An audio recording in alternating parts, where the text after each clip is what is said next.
No programa de hoje vamos falar sobre a maior obra já feita pelo ser humano na face da Terra. Você já se perguntou qual é a maior obra que nós, seres humanos, já fizemos? Já parou para pensar, puxa, aquela obra é grande, hein? Puxa, aquela lá é grande também. O que vocês acham? Qual é a maior obra? A pirâmide de Gizé, a hidrelétrica de Três Gargantas na China, o canal do Panamá? Ou vocês têm outra obra em mente ali que é gigante, é enorme? O que vocês acham? Não, essa é a maior. Por que eu acho a maior? Por que eu vou dizer que é a maior? Porque em questão de volumes e mão de obra usada, ela é a maior obra que já foi feita. Então hoje nós vamos dar uma pincelada sobre essa obra, sobre esse tema, que com certeza é a maior obra, se tornou patrimônio da humanidade, marco, e se tornou um marco na construção civil, na engenharia civil, que é um troço fora do real, uma obra gigantesca, monumental. Vou dar comparativos de tamanho para vocês terem uma ideia, quando foi feito, quem mandou fazer, tudo isso nós vamos dar uma destrinchada ali, uma esmiuçada para entender bem essa questão dessa obra que realmente é fora do normal, é fenomenal, é gigante, tá bom? Antes de mais nada, antes de começar esse programinha maroto, você que já está inscrito no canal, muito obrigado pela força, e vocês que estão chegando aqui, sejam muito bem-vindos. Obrigado pela presença. Se você não é inscrito, se inscreva, curta, comente, compartilhe, dá um joinha. Isso fortalece muito o canal, tá bom, pessoal? Agradeço a todos pela presença. Você já descobriu qual é a maior obra já feita por nós, seres humanos? Já? Se você chutou a muralha da China, parabéns. É essa mesmo, a muralha da China. Em questão de volume, de material e mão de obra aplicada, é a maior obra já feita por nós, seres humanos. Disparado. Não tem nada comparado em questão de tamanho em relação a essa obra. Para vocês terem uma noção, ela tem 21 mil quilômetros de 21.196 quilômetros de extensão. Para vocês terem um comparativo, a Terra tem 40 mil quilômetros de circunferência. E a muralha, ela passa mais que a metade da circunferência da Terra. Se fosse colocado em linha reta, ela ia mais que a metade do, da circunferência da Terra. Para ter uma noção do tamanho colossal que é essa obra. Isso foi empregado muita mão de obra, milhões e milhões de pessoas trabalhando nessa obra. E, claro, uma mão de obra escrava, porque não seria possível construir algo dessa magnitude sem ser uma mão de obra escrava, né, forçada, né? Mas isso é um assunto que a gente vai falar depois. Mas quem mandou fazer essa muralha, essa proteção? Quem mandou fazer essa proteção foi o primeiro imperador da China, Qin Shi Huang. Quem foi Qin Shi Huang? Qin Shi Huang, na verdade, não era o nome dele oficial, né? O nome dele, na verdade, era Yingzheng. Ele era o rei de um estado da China, antes da China ser unificada. Ele era um rei de um estado. Aos 13 anos, ele já era rei do estado Qin. E a China, na época, isso eu estou falando de 200, 300 anos antes de Cristo. A muralha da China começou a ser construída em 220 antes de Cristo. Então, antes da China ser unificada, que foi em 221, a China foi unificada. Esse Yingzheng, ele era o rei do estado Qin, e a China tinha 7 estados. E o estado Qin era o estado mais forte militarmente, lógico que por algumas manobras políticas, algumas alianças estratégicas, eles se tornaram o estado predominante, teve incursões de guerra, então eles conseguiram dominar os outros 6 estados que existiam. Que existia o estado Hanzhou, Wei, Shu, Yan e o estado Qi. Então, o estado Qin se tornou o estado mais forte, assim sendo, Yingzheng se tornou o primeiro imperador da China. Então ele se autonominou, lógico, primeiro imperador da China unificada. Ele conseguiu unificar toda a China, então ele se tornou o primeiro imperador. Para vocês terem uma ideia de quem realmente é esse imperador, vou ter um ponto de partida assim, agora sei. Vocês já ouviram falar da descoberta dos soldados de terracota? Milhares e milhares de soldados que foram feitos, soldados, cavalos, charretes, armamentos, tudo em tamanho natural, que era para quando ele morresse, era o túmulo dele, né?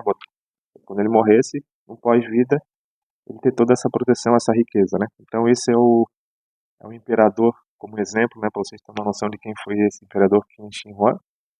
Então tá aí.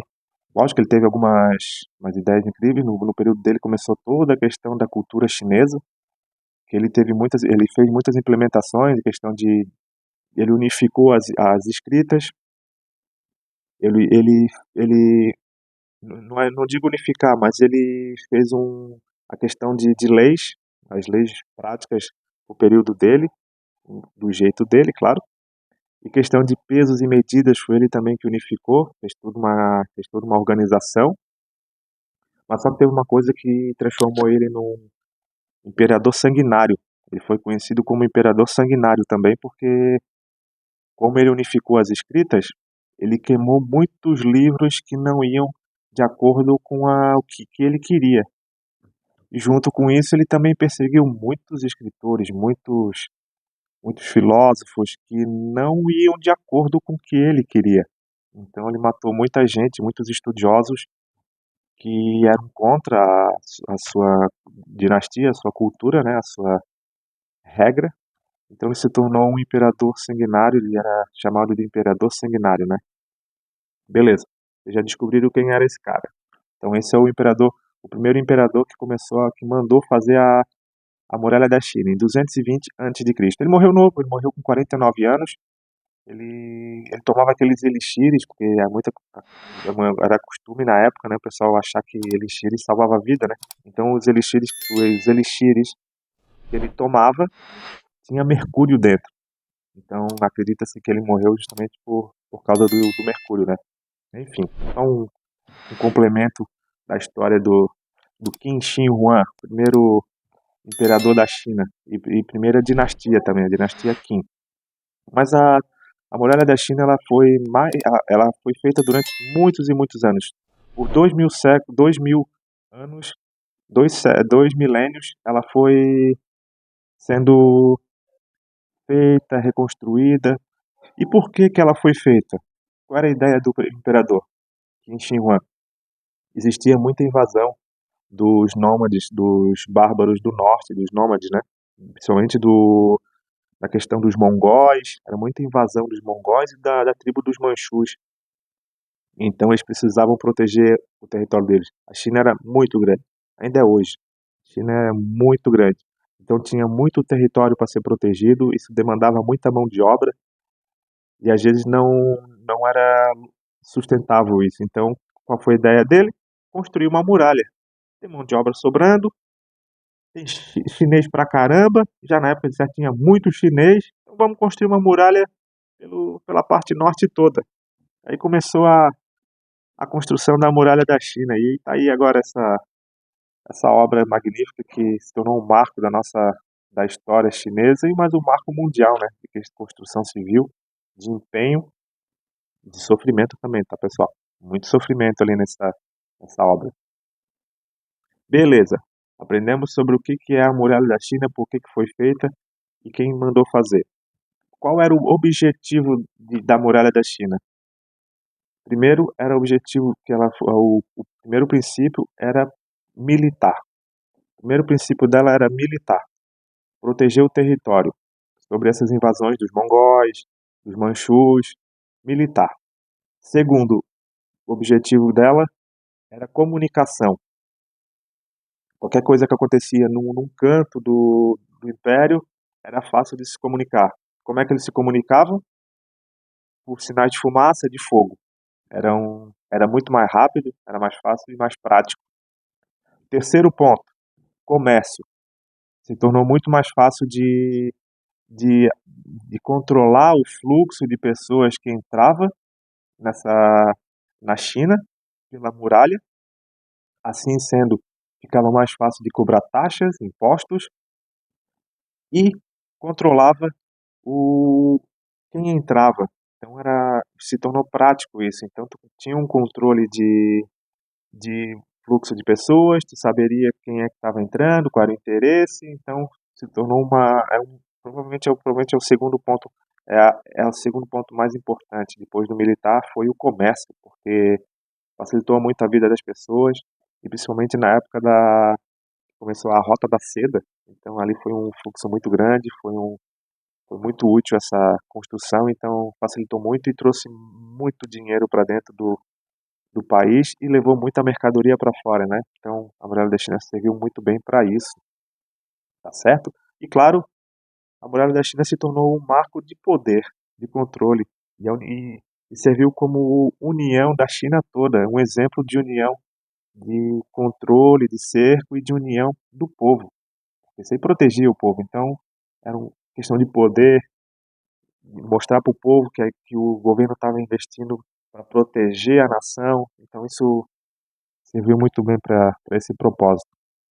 Vamos falar de proporção. Não sei se vocês já ouviram falar, como comentei lá no começo, tem a hidrelétrica das Três Gargantas, que é gigante.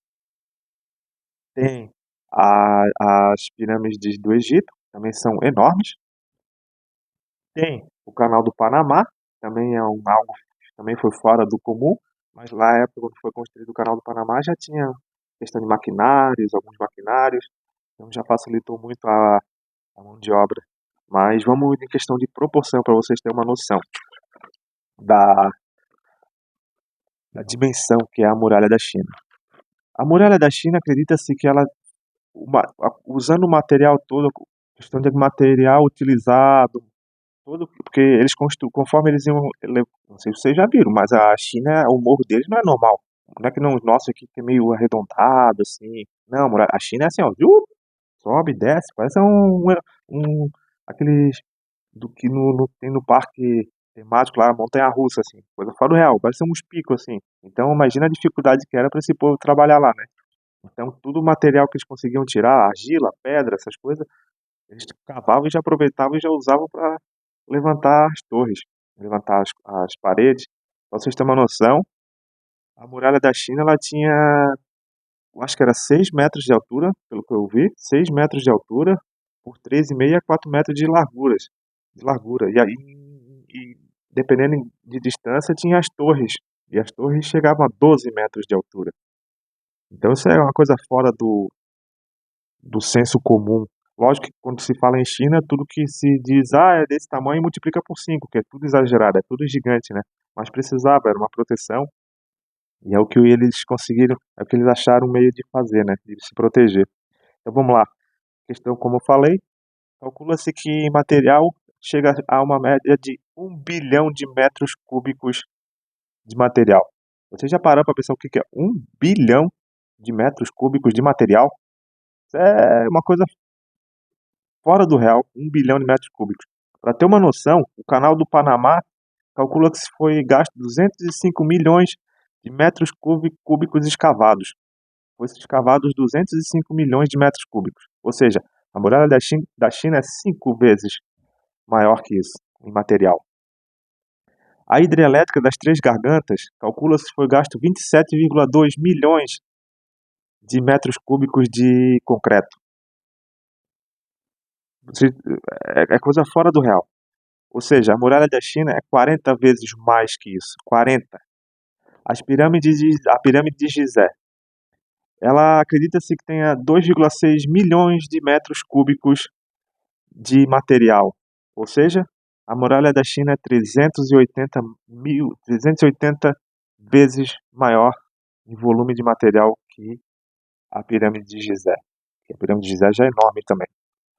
Ou seja, é incontestável a monumentalidade que é essa obra. Não tem nada que se compare. Todas as obras que se fala por aí, nenhuma chega perto do tamanho dessa obra que foi realizada, foi idealizada e realizada durante os séculos, durante 2 milênios, sendo construída, sendo refeita, mas a perseverança, o esforço do ser humano ali, da raça humana ali, mas também muito sofrimento, porque lógico que tinha pessoas ali que foram levadas como escravos, milhares e milhares de pessoas. Eram como a cultura deles lá na época era de escravidão, de esforço, então infelizmente foi empregado muita mão de obra escrava, muitas pessoas perderam a vida trabalhando esse espiral ali da China, esses precipícios lá naqueles morros, sofrimento, comida, falta de comida, que tudo era precário, doenças, provavelmente, muita doença, frio. Então esse povo sofreu muito para fazer essa proteção toda que, que idealizaram, queriam fazer na China, né? Aí eu fico pensando um pouco, me veio uma ideia agora, um pensamento, não sei se vocês concordam comigo. A gente deixou de ser uma sociedade a partir do momento que começamos a construir cercas ao nosso redor. Vocês entenderam o que eu quis dizer? Em algum momento, quando a gente era uma comunidade, lá milhares e milhares de anos atrás, a gente era tudo uma comunidade só, vivia sempre juntos. Não existia cerca. Era uma comunidade, vivia junto. A partir do momento que alguém chegou e primeiro que disse, ó, isso aqui pertence a mim, eu acho que ali a gente deixou de ser uma sociedade. Porque começou a cada um ter o controle do que queria, ninguém podia entrar, ninguém podia chegar perto. Ó, isso é meu. Só um pensamento meu assim que me vem na cabeça agora pensando sobre esse tema, esse assunto da muralha, que realmente dá para entender porque era uma proteção, era contra a invasão, era contra a guerra, mas isso isola o povo, lógico, protegia o povo, mas isolava o povo do mundo, né, de tudo. Mas não estou aqui para criticar ninguém, não estou aqui para criticar a questão de cultura, que era uma cultura deles, é a cultura deles, mas realmente muitas pessoas perderam a vida para conseguirem chegar a isso, né? E outra coisa que eu quero comentar com vocês, quero fazer uma pergunta para vocês. O que vocês acham? Hoje em dia a gente conseguiria fazer uma obra dessa, do jeito que as coisas estão? Ou só com muito esforço, com muito mão de obra escrava ou precária, se consegue fazer algo grandioso, monumental, que nem uma obra dessa, ou qualquer outra obra gigante que exista por aí? Tô deixando esse pensamento para vocês aí. Pense um pouco, porque é bom a gente pensar um pouquinho sobre isso, porque eu acho que nunca mais vai se conseguir fazer uma obra que nem essa. Também não precisa, também, a gente não precisa mais de obras monumentais que nem essa, porque hoje em dia tem coisas mais práticas, mais fáceis de manter o controle, né, a proteção. Vocês me entendem muito bem do que eu tô falando, né? Mas se futuramente precisasse fazer uma proteção de alguma coisa, algum avanço de mar, ou outra coisa, uma proteção de alguma coisa por cima ou por baixo, o que vocês acham? A gente conseguiria fazer uma obra monumental que nem essa? Deixo isso no pensamento de vocês. Agradeço a todos que chegaram até aqui, muito obrigado pela presença. É um tema que eu quis abordar sobre os opostos, né, de uma obra incrível, mas o que precisa chegar para ter essa obra pronta, né? Mas, mas é isso, pessoal. Obrigadão por tudo, pela presença, agradeço pela força. Um abraço para todos vocês aí, tudo de bom, tá? Fui.